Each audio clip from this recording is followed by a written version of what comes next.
கொழும்பிற்கு மீண்டும் ஆரம்பமாகும் வெளிநாட்டு விமான சேவை. குவைத் நாட்டின் தேசிய விமான நிறுவனம் குவைத் ஏர்வேஸ் கொழும்பிற்கு தனது வர்த்தக விமான சேவைகளை மீண்டும் தொடங்க உள்ளதாக அறிவித்துள்ளது. அதன்படி எதிர்வரும் 26ஆம் தேதி முதல் குறித்த விமான சேவைகளை ஆரம்பிக்க உள்ளதாக தெரிவிக்கப்பட்டுள்ளது. பிள்ளையானின் சிறை சந்திப்பில் வெளியாகிய விடயம். தற்போதைய அரசாங்கம் பிள்ளையானை பிரதான சூத்திரதாரியாக காண்பித்து கோட்டாபய ராஜபக்ச மற்றும் சுரேஷ் அலே ஆகியோரை கைது செய்து பெரும் நாடகம் ஒன்றை நடத்தி வருவதாக பிவித்துறைகள உரிமை கட்சியின் தலைவர் உதய கம்மன்பில தெரிவித்துள்ளார். தான் சிறைச்சாலைக்கு சென்று பிள்ளையானை சந்தித்து பேசியதாகவும் அப்போது அவர் உயிர்த்த ஞாயிறு தாக்குதல் தொடர்பில் ஒன்று கேட்கவும் இல்லை எனவும் எனக்கு ஒன்றும் தெரியாது என கூறியதாகவும் கம்மன்பில சுட்டிக்காட்டியுள்ளார்.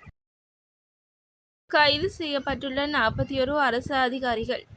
இந்த ஆண்டின் முதல் 7 மாதங்களில் லஞ்ச ஊழல் ஆணைக்குழுவின் 3937 முறைப்பாடுகள் கிடைக்கப்பெற்றுள்ளதாக தெரிவிக்கப்பட்டுள்ளது. ஆணைக்குழுவின் அறிக்கையின்படி இவற்றில் 1011 முறைப்பாடுகள் போதுமான ஆதாரங்கள் இல்லாததால் மற்றும் அவை லஞ்ச சட்டத்தின் எல்லைக்குள் வராததால் விசாரணையின்றி ஒத்திவைக்கப்பட்டுள்ளன. செம்மணி வழக்கில் திருப்பம். யாழ் செம்மணி வழக்கை கையாண்டு வந்த யாழ் மாவட்ட நீதவான் நீதிமன்ற ஏ.ஆர். ஆனந்தராஜாவிற்கு பதவி உயர்வுடன் இடமாற்றம் வழங்கப்பட்டுள்ளது. மேல் நீதிமன்ற நீதிபதிகளான சில நீதிபதிகள் பதவி உயர்வு செய்யப்பட்டுள்ளனர். இந்த நிலையில் அவர்களில் ஒருவராகவே நீதிபதி ஆனந்தராஜாவுக்கும் பதவி உயர்வு வழங்கப்பட்டுள்ளது. தரம் 5 புலமை பரிசில் பரீட்சையின் பெறுபேறுகள் இன்று. தரம் 5 புலமை பரிசில் பரீட்சையின் பெறுபேறுகள் இன்று வெளியிடப்படும் என பரீட்சைகள் திணைக்கள வட்டாரங்கள் தெரிவிக்கின்றன.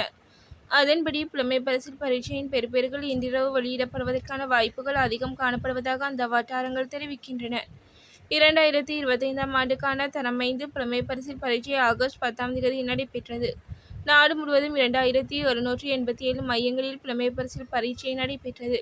இதேவேளை இம்முறை புலமை பரிசில் பரீட்சைக்கு தோற்றிய மாணவர்களின் எண்ணிக்கை 3,07,951 ஆகும் என தெரிவிக்கப்பட்டுள்ளது.